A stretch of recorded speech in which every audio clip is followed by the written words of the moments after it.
Welcome back to Stationeers. And I think, given that the last episode was all about power saving, I think we should continue that, but not with this circuitry I've taken back down again, but perhaps with this setup for our solar panels. So what I've done is move all the components. They're set up exactly the same way. I've just moved them onto this wall so just so we can see what power we're really using. Let me just... Is that all disconnected now? Yes, sort of. It's coming out of this system. Okay, so we've got 1, 2, 3, 4, 5, 6, 7 chips going, and they're consuming power constantly. And we're going to probably want to change that. So to change it, we're going to need a transformer. I mentioned this thing in the last episode, I think, a little bit. So let's grab one. It shouldn't take very long to make. I have been gathering gold, as you can see, 257 Gs of gold. I refuse to call them grams. They can't be grams. It's too small a unit. So we need a, let's just see. We need some sort of transformer, and I'm going to need data and power on one side of it. So let's flip that around. So yeah, I think that will do. We need to be careful this isn't going to loop around and provide us power. So I'm going to have to look at that a little bit. So let's just drop that off for a second. And let's make sure... Pop you in. And for the moment, I guess we can just increase this to 500. Yeah, and they're all being powered. Good. Did I drop a bundle of cable around here somewhere? I think I did. Ah, there we go. Okay, so we've now got equivalent setup than we had before, but now we have a data port on this end, so we can control all the power to that in that direction. If you want to completely segment these two networks away from each other, but pass through values, you can use memory units just like this. You can write it from this side and then read it from the other side, and then you can pass data between the two. We may be able to get away with something simpler here, but let's first of all set up what we need before anything else. We're going to need a logic reader. I'm going to rotate that. And now we're going to be directly reading not the angle this time. Where's my screwdriver? There we go. Not the angle this time. We're going to be reading the daylight sensor. And hopefully you are in here. Yeah, daylight sensor. And we're going to be reading the activation state. So are you activated? No, you aren't. Okay. And then I guess we can use something like a batch writer to just write out to the panels if you really wanted to. And at night, I guess... 0, but yeah, that's kind of awful. So instead what we want to do is actually shut down the power to the transformer. And yeah, so we can do that with a writer, I think. Let's just see if we get another one of those. That's a processor. Did I put them in my inventory? Where did I? Ah, there they are. Let's pop you away for a second. We just want a writer here, and again, we're going to get power from one side, so... That looks fine, because then we can grab the cable and put a straight connection between them. We don't need anything fancier. That's just going to be reading it directly. So the only thing it can read is that, which makes it really easy to select things, I should say. And now the output is here. So I guess our output, we can just grab our cutters and just disconnect that for a second. And then we're going to have a connection going this way. With a corner. There we are. And now we can select in here, we want to... Did I put a reader in place? Oh. No wonder it doesn't work. Let's just swap you out. We want a writer, of course.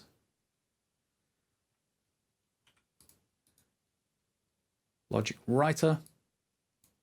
Same settings, of course, so, you know, it's relatively easy just to get sorted. We're going to take this as the input, logic reader, and then we're going to look for the output. Now, I want the transformer, so I'm probably going to want to rename it first. Where's my renaming tool? I dropped it on the floor somewhere. That's normally where I drop it. Where's my renaming tool? Ah, yes, I dropped it on the floor somewhere. Okay, so we're going to select this one as solar angle transformer.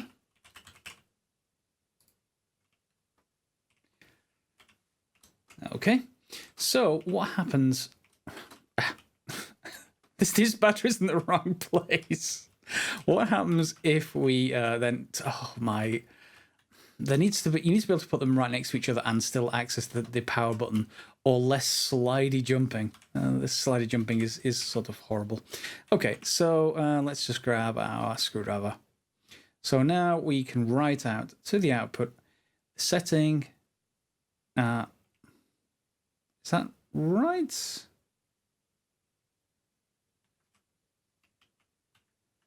Why aren't you telling me that you're the transformer? Oh, I've not set it yet. Yeah.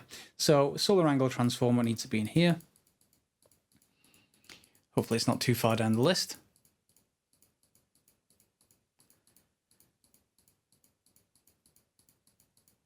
Although it may be. Let me cut and find it. Okay, and it's now set up. So we've got solar angle transformer and we've got the on setting, which is what we want to control. And we're reading from this that tells us if we're in the daytime or not. Okay, so if we're in the daytime, this can all be on. Now, I'm not turning this on because I just want to show you what happens. So if we have this set up like it is right now, during the nighttime, it's going to click this off. And of course, everything's going to go dead. That's not quite what we want. So what we want to do is separate the power line here from this data line. Obviously, I've been fairly lax in just using, you know, whichever suits. And that's normally okay. But in this case, we're going to have to be a little bit more rigid or kind of disciplined about how we set this up. Okay, so now we've got power going this way. Of course, these don't have any power yet, so we can just connect it there. I think that would seem to be fine. So let's just flip over and cut you, and then we can put in a let's put in a regular junction. Actually, I know it's the same cost, but it should be fine. Okay, so they've got power, and let's just grab you in case we need it. Yep, so they've both got power and they should continue to have power even at night. So if I turn this off for a second, if I flip this to off, these will both continue to get power and they'll both continue to control this transformer. As soon as it hits dawn again, they're going to flip the on button and the rest of that setup's going to light. You see, all off, all on. Pretty simple, I think, and a great amount of power saving. You know, it's saving quite a bit of power. We do have to keep these powered, unfortunately. We can't shut these down. Much though I'd like to save even more power, I don't think there's any way of getting this any smaller. I think we have to have at least 2 chips, but 2 chips for you know, your entire arrays, and I still need to move those for entire arrays. Seems pretty good trade-off. Okay, hope you like that. Okay, now there is, you see I've moved this up. What I was getting is in the late afternoon, because this was on this block, I think it was getting hidden from the sun, the activate sort of setting was triggering too early and it was all going off late afternoon. Not that I would have lost it much power, but I just want to see whether it actually fixes it. If it has visibility, you know, at least horizontally. I could even put it one further up if we want visibility just over the top of the rest of these blocks. Or indeed remove these blocks. The circuitry won't fall down or anything, at least at the moment. But there is one further thing we can do. Now, this is where it gets a little bit tricky. What we can do is, at the moment, the behavior of these solar panels, when they rotate all the other way towards sunset, and the circuitry all turns off, they're still pointing at sunset. So first thing in the morning, like now, they have to rotate all the way over, and you may lose, you know, some power because they're not pointing at sunrise anymore. So can we point them at sunrise? Now you might think, hang on, if our batch writer is down here, which it is, it's right there, and that turns off at sunset, then it can't actually turn them. But if you put it over here, then it's on all the time, and then you have to have another way of setting 0, and then it all gets messy. So instead of doing that, what I think we can do, if we get a little battery, and there we go.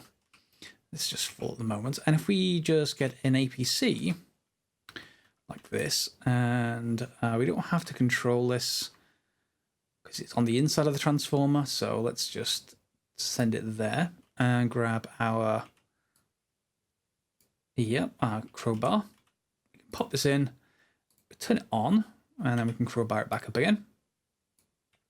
And now we're going to connect up power to this side of it. So let's just grab that stack instead. Let's just make a corner. It's probably going to be permanent, so I wish they'd fix rotation in this game. It's not consistent. Come on, give me that. There we go. Okay, so another corner. Can I get one right this time?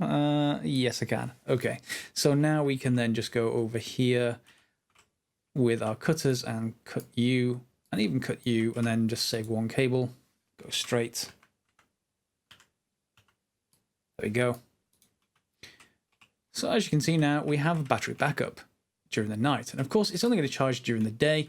As soon as it hits nighttime, this is going to turn off, and we'll get a little bit of time on that tiny battery. I'm not sure how much time we're going to get, but all we need is enough time for the batch writer to activate and set 0. With me so far? Hopefully you are. Now, the only thing we need to do to set 0, I mean, if you really wanted to, you could just change this percent to 0, because when it gets that calculated down here and here, it's using that percent. So if you set that to 0, the maximum angle it can generate is 0, so everything just resets to point at sunrise. But I guess we should probably do it the proper way instead of doing that.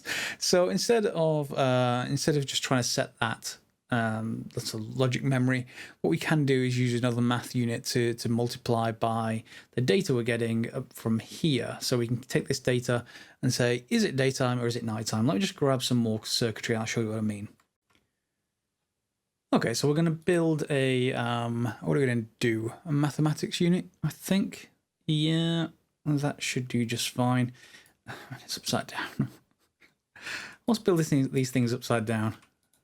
Not that it matters too much, but just like to get the labeling on when we've got this complete grid. Yes, I know, I just saved the extra cable in the middle there, but I like to get the cable whenever I can, you know, just nicely positioned. Where was I?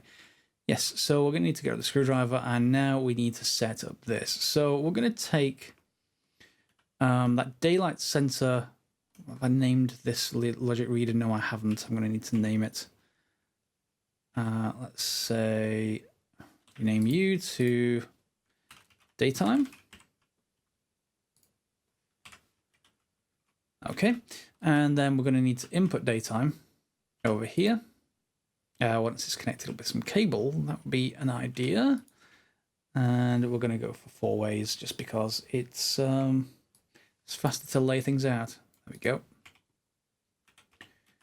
All right, now daylight. In fact, we can just take percent on this side. Let's see, take daylight on the other side.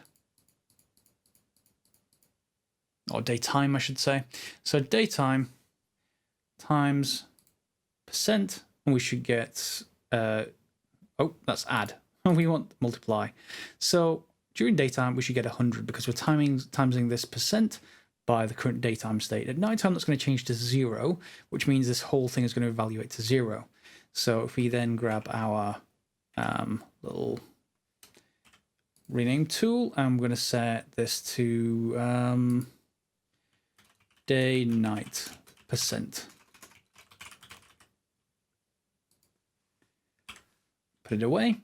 And now on this min-max unit, I think we can just look at daytime percent, because it currently is set to percent, but we can change that over. So let's just go to, there we go, day-night percent. So it's going to be identical behavior during the day, but at sunset, what should happen is it's then going to go on to battery backup. That's going to say, hey, your maximum angle is now 0. This is all going to reset to 0. And then when that battery runs out, it runs out. Doesn't really matter because, as you can see, we're partway through the afternoon and we're already at full charge. So our system is already doing pretty well, but this just lets us do a little bit better. It resets everything ready for sunrise, turns everything off once that little battery runs out. In fact, if, you only need a couple of seconds. You're not going to need anything more than that, but it's okay for now. And then, of course, we're going to be stuck on these 2 chips. Now, does this solve our problem by sticking it up above another block? Hopefully it does. So if you do get some weird behavior with your daylight sensor, yeah, just you'll have to have a play around, see if you can get a decent reading off it. As you can see, it says grid sunlight. When it was here, we were getting grid sunlight sort of no. And at that point, solar angle is like, huh? We're still getting it out programmatically, but we weren't getting it on the tooltip. So hopefully this was going to work just fine. And if not, I can always put it a couple of blocks further up, and hopefully that will give us a better chance. So hopefully that's pretty good. And I think that's pretty much my final solar setup. I think on this side, all I'm going to need to do is make more cable to move this out. And then I can move those last couple of panels across over here somewhere, and we'll have a nice solar array. So the sun's just about to go down. It's just about to hit the horizon over there. I appreciate that's probably quite bright on YouTube. But we want to see this is still activated, which is still good. So definitely don't put it on the back of a block like this when sunset is behind the block. Otherwise, leave it sticking up in the air like this. And 179 degrees, 180 degrees, and it's still got sunlight up there. So we have to wait until it runs out of sunlight. There it goes.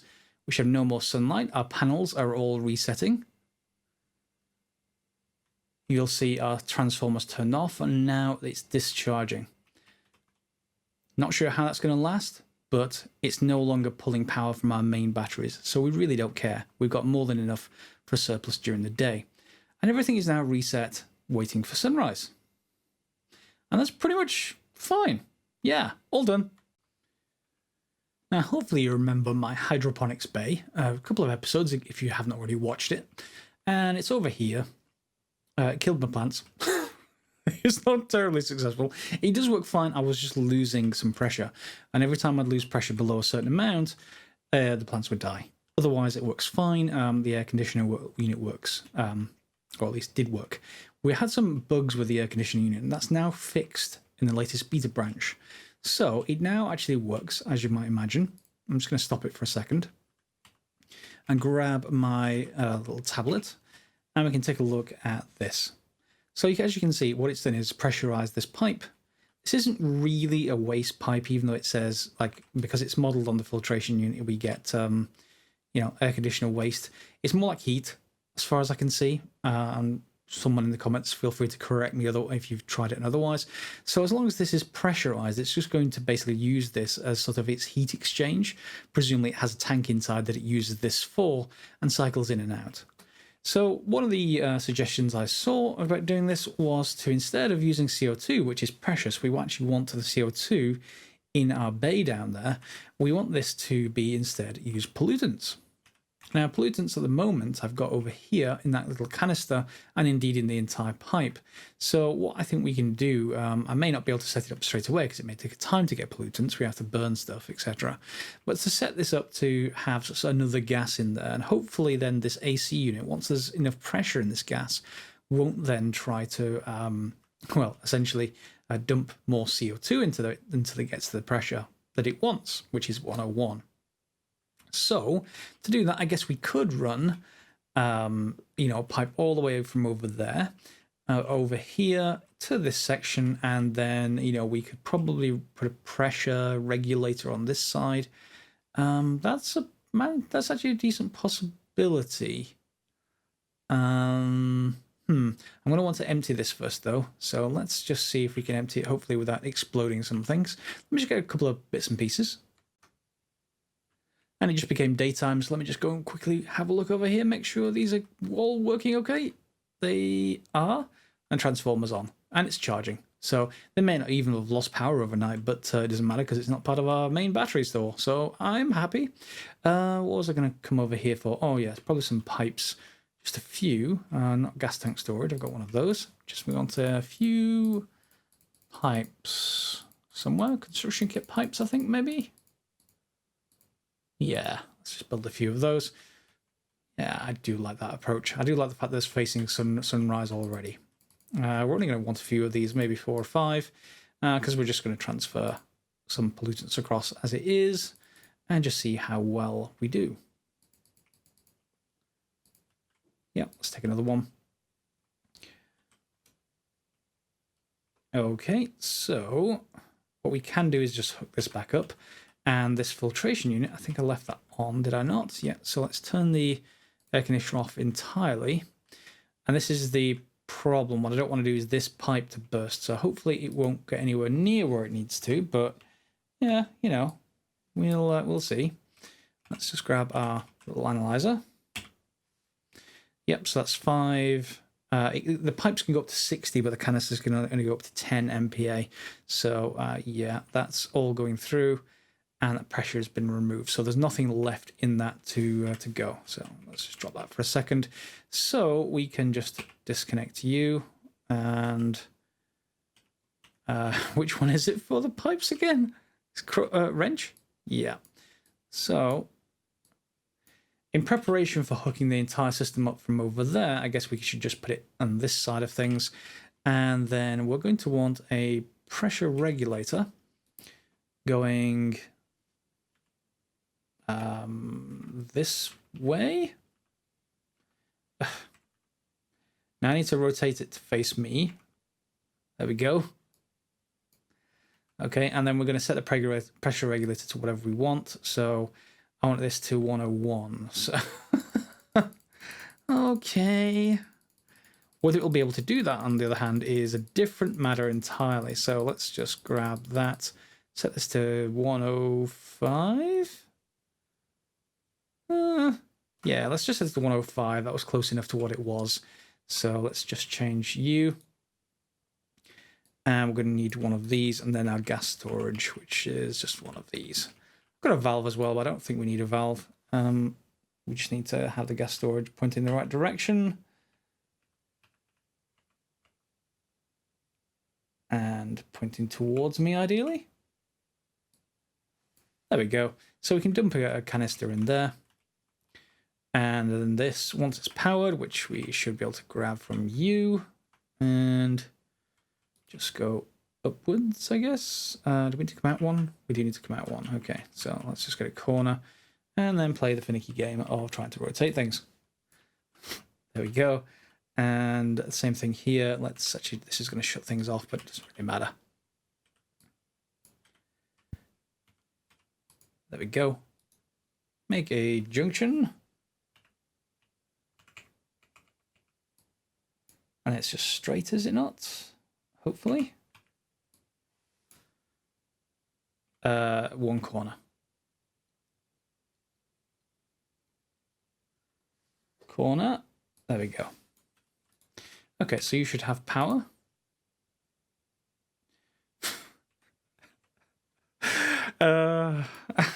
You know, this cable, it will kill me. One of these days I will hook up the cable incorrectly. So pressure regulator is now on. Okay, and what do you say about this pipe? You say it's in vacuum. That is exactly what we want. And then, although I am using my propellant is pollutants at the moment, I'm just going to grab some of this. What we actually probably need is a pressure regulator on this line as well. And that'll then let me fill these canisters up. Again, if I didn't want to just connect, in fact, I could just connect that pipe over here and make a lot of pipe. Yeah, that's pressurizing now, and yeah, thereby get all this sorted. So let's just put you back away, get our tablet out, and let's see just what one canister's worth is doing to this pipe. So that is actually pressurized just with one canister's worth. I'm actually quite impressed. And I think what we can probably do is shut this off. I don't think it allows backflow once I get to point at a pipe. Give me a pipe. Or is it? Where are you going? Are you allowing backflow?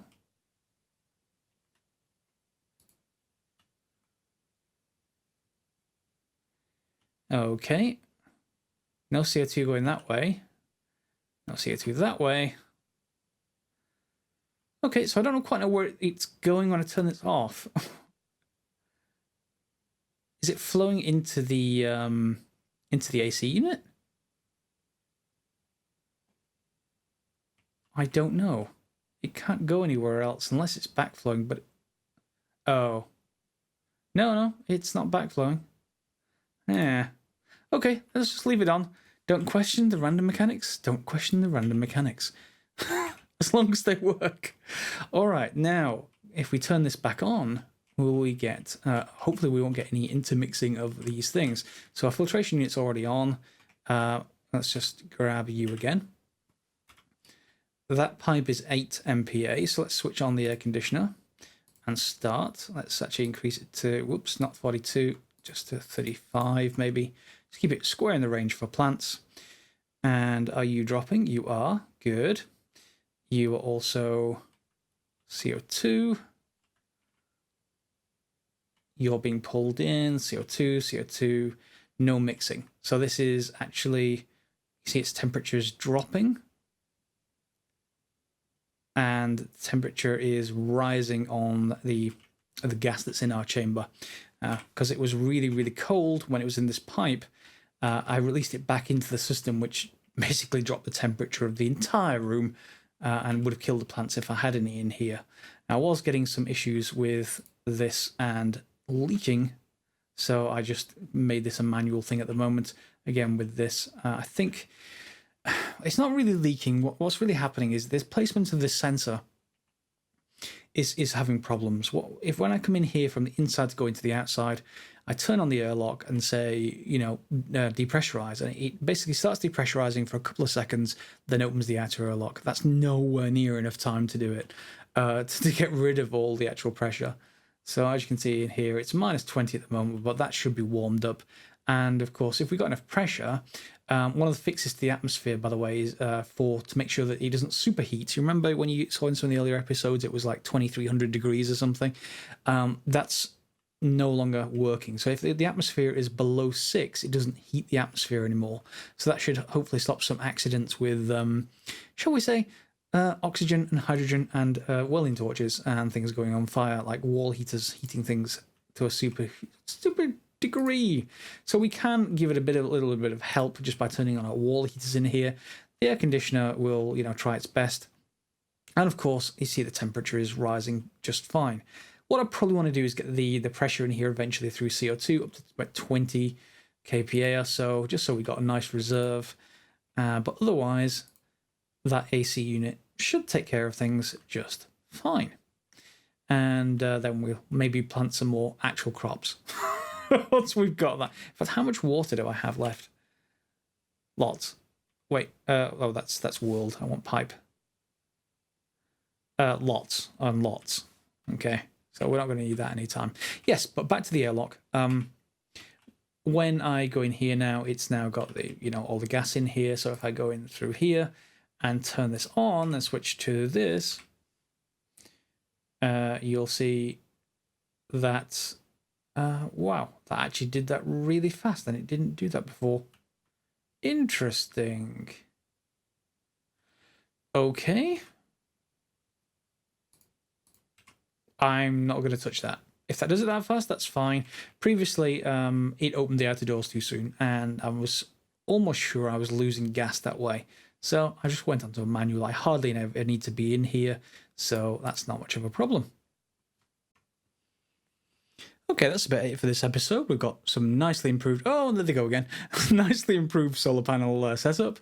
We've got some nicely improved air conditioning setup. Yeah, now using pollutants instead of that valuable CO2, although I guess I breathe it out quite often. Yeah, so we've got all of those set up, and we've got some nice improvements. So I hope you enjoyed the episode. Feel free to thumbs up and subscribe, share as normal if you haven't already. And again, just like in the last episode, I'm looking for some different games to play. Could go back to the old ones, could go back to some new ones, but obviously I'm looking to give you guys guides on how to do the best thing there, really, rather than just lots of miscellaneous gameplay commentary while I mine or dig or something. So yeah, hopefully you get the idea of what I like. Feel free to make comments below. Thanks for watching, guys, and we'll see you next time.